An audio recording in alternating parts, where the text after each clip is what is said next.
Boa noite, alunos de Direito Administrativo 1. Como os vídeos não podem ficar grandes, eu já vou direto ao assunto. Primeiro eu peço desculpas. Na semana passada, na sexta-feira passada, eu não pude fazer nenhum vídeo, nem fazer nenhuma forma de aula, porque eu me submeti a uma pequena intervenção cirúrgica que me impossibilitou de ficar... enfim, não tinha como, eu estava realmente debilitada e é uma questão até de licença médica, mas enfim, a primeira coisa que eu quero falar para vocês é a respeito da distribuição de pontos, ok?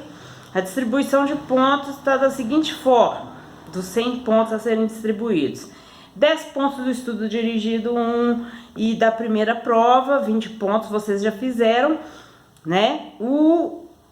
A avaliação que substitui o exame geral também vocês já fizeram, ou seja, nós temos um estudo dirigido de 10 pontos, uma prova de 20, o exame e o substituto do exame geral 10, ou seja, nós temos até agora somente 40 pontos distribuídos. Pelo nosso cronograma, nós teríamos um estudo dirigido de 10 pontos, tá? E uma prova de 20 pontos, fora a prova final de 30, o que somaria, no caso, 100 pontos.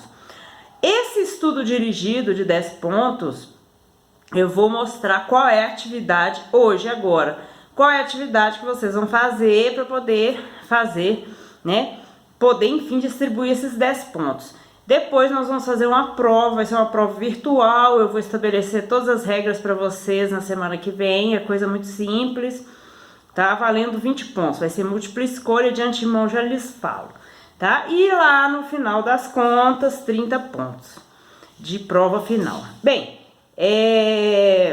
nós então vamos fazer esse estudo dirigido, que vale 10 pontos. Eu vou passar para vocês via Zap, também vai estar disponível via Moodle, o material que é concernente a esse estudo dirigido.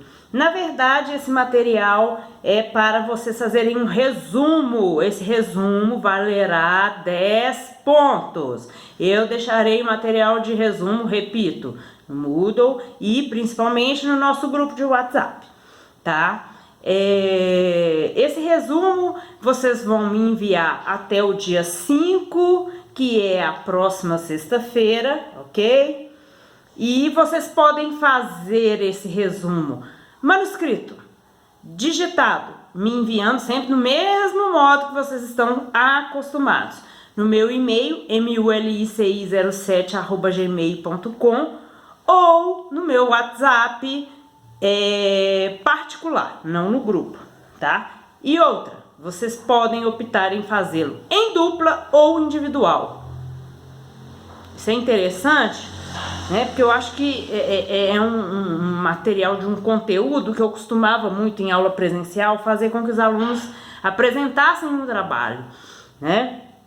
Que vai tratar sobre licitações e contratos administrativos, certo? Porque ainda mais a situação em que nos encontramos, nessa questão virtual, de distância e tudo mais, é uma matéria complexa, uma matéria difícil, em que as aulas virtuais não iriam nos satisfazer em nada nessa questão. Então é muito mais fácil vocês resumirem, trabalharem uns com os outros, trabalharem vocês mesmos, do que eu chegar e fazer isso numa aula virtual, tá? Então vocês podem fazer esse resumo que eu vou mandar, o material, em dupla ou individual, opção de vocês. Só não façam em trio, quarteto, isso aí realmente está descartado, ok? Só ressaltando novamente que a nossa prova, ela vai ser realizada no dia 12 de junho, dia dos namorados aí, ó. Como ninguém tá podendo chegar perto de ninguém, é bom que vocês resolvem isso aí fácil, tá? Mas, em momento oportuno, eu vou explicar todas as regras, provavelmente na semana que vem, no dia 5. Não se esqueçam, eu vou mandar o material do resumo no Zap, também vou deixar disponível no Moodle, vocês fazem dupla ou individual e me enviem até no dia 5. A videoaula do dia 5 eu vou explicar sobre a prova, ok? Bem, fora isso, o que nós temos mais aqui hoje, tá? eu vou passar para vocês um conteúdo que muito me agrada e que está no nosso cronograma, né? Quem tiver aí o cronograma vai seguir aí, vai perceber, que é a intervenção da administração pública na propriedade privada, que é uma matéria de direito administrativo. Entretanto, como o vasto conteúdo de direito administrativo também está ali indicado na nossa Constituição, esse conteúdo, de toda forma, sem tirar nem pôr nada, ele também está inserido na nossa Constituição, tá? Então vamos lá, vamos ver quais os tópicos que nós vamos abordar hoje. Então, gente, tá aqui, ó. Intervenção da administração pública na propriedade privada, tá? Vamos colocar aqui o fundamento constitucional, tá no artigo 5º, nos incisos 22 e 23, e tem outros também, tem outros dispositivos menos genéricos que nos apresentam isso.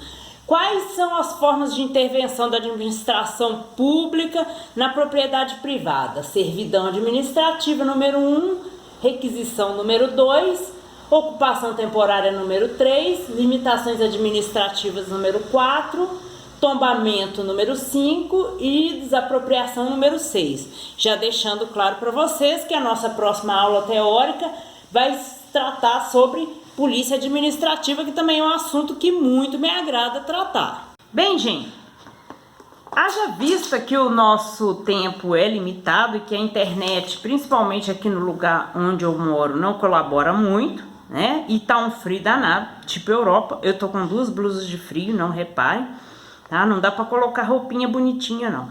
Mas vamos lá. A intervenção na propriedade privada, né, pela administração pública, ela tem fundamento constitucional, como eu já apontei para vocês ali, no artigo 5º, inciso 22, 23, e se espalha por até o 25 aí, tá? E também ela é apontada em alguns artigos mais específicos da Constituição, como, por exemplo, o artigo 182 e outros, tá? Mas eu vou destacar aqui o artigo 182, parágrafo 2º.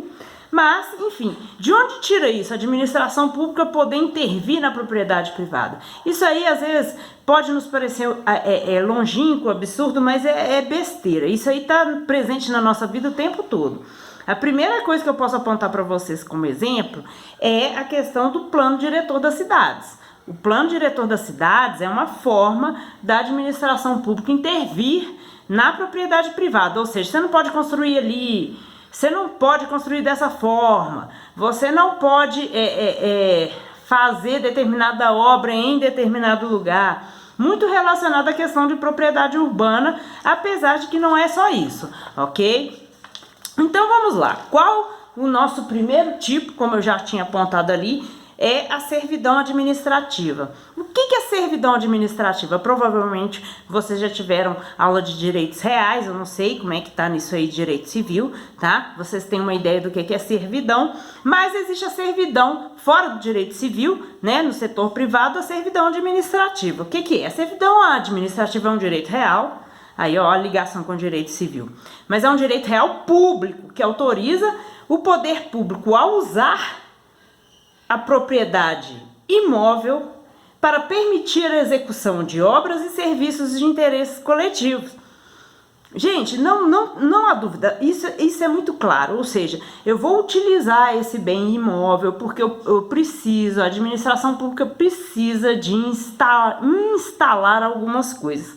O maior exemplo de servidão administrativa, ou seja, há vários, mas os exemplos que eu posso apontar para vocês agora é, por exemplo, instalar redes elétricas, redes telefônicas, internet, implantação de gasodutos, oleodutos em áreas privadas para executar os serviços públicos.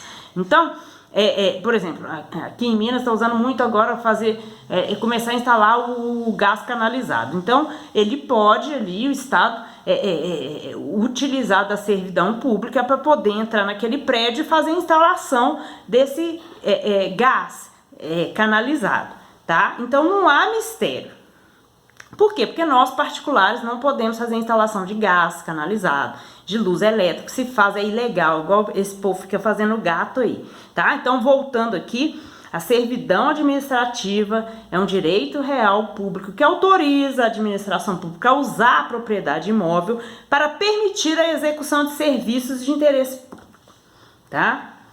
O segundo tipo de intervenção da administração pública na propriedade privada é chamada requisição. O que é requisição? Instrumento de intervenção estatal veemente, tá? Mediante o qual, em situação de perigo público iminente, ou seja, ainda não aconteceu, mas pode vir a acontecer, o Estado, a administração pública, pode utilizar bens móveis e imóveis ou serviços particulares com indenização posterior se houver dano, tá? Isso está bem referendado aí no artigo 5º, inciso 25 da nossa Constituição. Repito, é um instrumento, a requisição é quando a administração pública, né, ela requer, quando há situação de perigo iminente, tá? Requer a utilização de bens móveis ou imóveis, né, ou serviços privados com uma futura indenização, né, se houver dano. Essa indenização se houver dano. Então, você vai pegar ali a propriedade privada móvel ou imóvel num perigo iminente público e o Estado pode requisitar a utilização desses bens para o interesse coletivo, tá?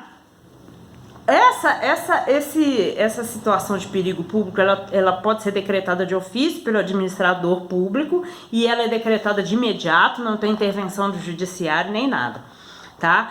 Ele é um instituto de natureza transitória. O que isso significa? Ele não vai ficar para sempre.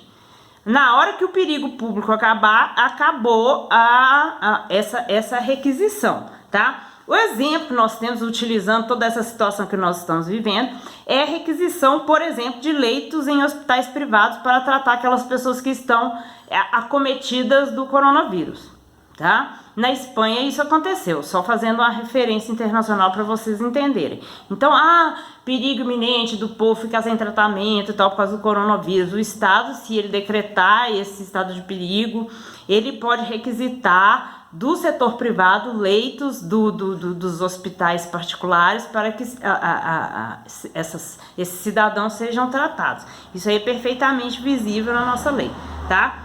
O quarto tipo de intervenção é a chamada ocupação temporária. O que é ocupação temporária? O nome diz, né? É uma forma de intervenção pela qual o poder público usa transitoriamente, vocês têm que prestar atenção que todos esses modos aí, tanto a requisição quanto a ocupação temporária, são transitórias. Enquanto você tem uma determinada situação vigindo, existindo, a administração pública pode fazer esse tipo de intervenção, tá? Então, o que é ocupação temporária? Intervenção pelo qual o poder público usa transitoriamente imóveis privados. Imóveis!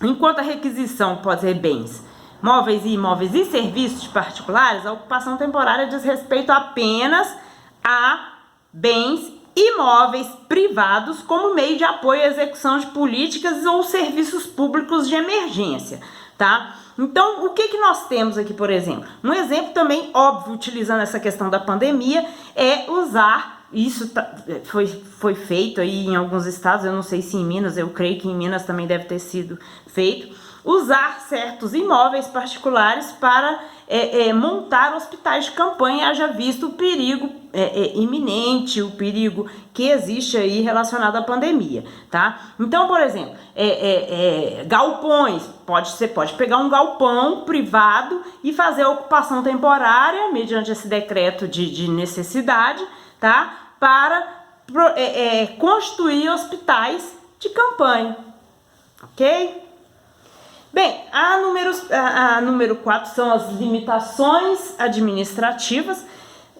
São determinações gerais, elas são legais e tudo mais, por meio dos quais o poder público, ele impõe a proprietários, a pessoas, a cidadãos que são proprietários, independente de qualquer coisa, obrigações de fazer, ou não fazer, ou deixar de fazer, com a finalidade de assegurar que a propriedade atenda à sua função social. É muito importante vocês entenderem que toda propriedade, segundo a Constituição, no Brasil, tem que atender a algum fim social, alguma função social. Os maiores exemplos de limitações administrativas, tá? É muito comum, vocês devem saber bastante na prática e tudo mais. Por exemplo, obrigação de observar recuo de metros de construções. Você está construindo uma casa, você não pode avançar ela para cima do passeio. Você tem que ter um distanciamento mínimo, e isso dentro do plano diretor de cada município e tudo mais. Proibição de desmatamento, no caso de direito ambiental. Eu tenho uma fazenda que tem lá uma reservinha, uma partezinha que é de Mata Atlântica, você não pode desmatar para plantar, para colocar boia, seja lá o que for, tá? Obrigação de limpeza, isso é bem comum. Sabe aquele pessoal que tem lote que não é construído e ele tem obrigação de limpeza por razões óbvias e tudo mais? Então, alguns bairros, um outro exemplo é que em alguns bairros você não pode construir edificações que tem mais de X andares. A Pampulha é um exemplo disso. A orla da Lagoa da Pampulha, você não pode construir imóveis que tem mais de 2 andares. Entendeu? Então, isso são limitações administrativas. O quinto modo de intervenção é o chamado tombamento, que eu acho que algumas vezes eu já comentei com vocês. É uma modalidade de intervenção muito legal, muito linda, pelo qual o poder público, a administração pública, ela busca fazer uma preservação histórica, cultural, antropológica, enfim, artística, arqueológica, científica, turística. É a preservação mesmo da história, daquela questão, né? Eu falo muito isso com os alunos do direito ambiental, né? Que o ambiente não é só mato, não é só bicho, é todo o contexto urbano que tem uma significação. A Constituição, no seu artigo 216, parágrafo 1º, trata da questão do tombamento, que fala mais ou menos assim: olha, você tem um imóvel que ele está contextualizado dentro de uma historicidade antropológica, turística, paisagística, que é importante para manter a identidade do lugar. Então, a partir do momento que o Estado decreta o tombamento, tá, você não pode modificar aquilo, tá? O artigo 216, parágrafo 1º, ele é muito veemente, né, quando ele fala assim, é vedado ao proprietário ou titular de eventual direito de uso destruir, demolir ou mutilar o bem tombado. Você não pode modificar aquilo. O proprietário somente poderá reparar, pintar ou restaurar o bem após a devida autorização do poder público. Ou seja, se você quer fazer alguma obra, o poder público tem que dizer o seguinte: pode, desde que você mantenha a estrutura original. A visualização, né? A aparência original, ok? E o proprietário deverá, através desse decreto de tombamento, que é extremamente importante, tá? O proprietário deve conservar o bem tombado para mantê-lo dentro de suas características culturais. Se ele não dispuser de recursos, tá? Ele deverá obrigatoriamente comunicar à administração pública, ao órgão competente, e que poderá executar essas obras de conservação nas despesas do Estado, ok? É muito comum um tombamento, por isso que existe cidade histórica, senão não existiria cidade histórica, todo mundo já teria destruído e feito o que bem entendesse. Não é só questão de cidade, a gente tem bairros, algumas casas, né? Aqui em Belo Horizonte eu destaco ali a Avenida Olegário Maciel, algumas casas são tombadas, ali no bairro São Pedro, Santo Antônio, porque elas mantêm a identidade daquele lugar, tá? Então, um exemplo prático aí de tombamento acabei de falar, Ouro Preto, por exemplo. Você tem ali uma área que você tem uma arquitetura barroca, que aquilo é importante para a identificação cultural, não só do lugar, quanto do país. Então, todos aqueles imóveis são tombados, você não pode pegar, tirar aquele estilo barroco e fazer um estilo pós-moderno. Entenderam? Tá. E por fim, o mais importante dos institutos, o mais veemente, que é a desapropriação. Eu sempre falo de desapropriação, que eu acho que é o maior exemplo de direito administrativo. A desapropriação é um procedimento pelo qual o poder público transfere para si a propriedade de terceiro, ele toma. A partir do momento que é decretado e também de ofício o interesse público daquele lugar, ele toma para si aquela propriedade e ele vai indenizar aquele proprietário. A única coisa que se discute não é o interesse público, mas sim o valor da indenização na justiça. Tá? Então, ó, decretou o interesse público, sua casa tem que sair daí, nós vamos passar uma estrada, vamos construir um hospital, seja lá o que for decretado o interesse público, a pessoa vai sair dali, ela vai, como eu disse, a administração pública ela é veemente, né? Nem discussão a gente observa nisso aí. A única discussão, repito, permitida é a discussão relativa a preço, a indenização, tá? Então, a desapropriação ela ocorre muito. A gente vê aí, tem uma favela não sei onde, vai ter que aumentar a rua em interesse público, põe todo mundo para fora, né, indeniza ali e constitui ali o que é de interesse público. Então, por hoje é só. Nosso próximo conteúdo diz respeito à polícia administrativa. Eu vou tratar sobre polícia, eu já tinha falado sobre isso. E dizendo que tudo isso aqui que eu tô colocando, também vou colocar no grupo de Zap no Moodle. E aquele negócio também.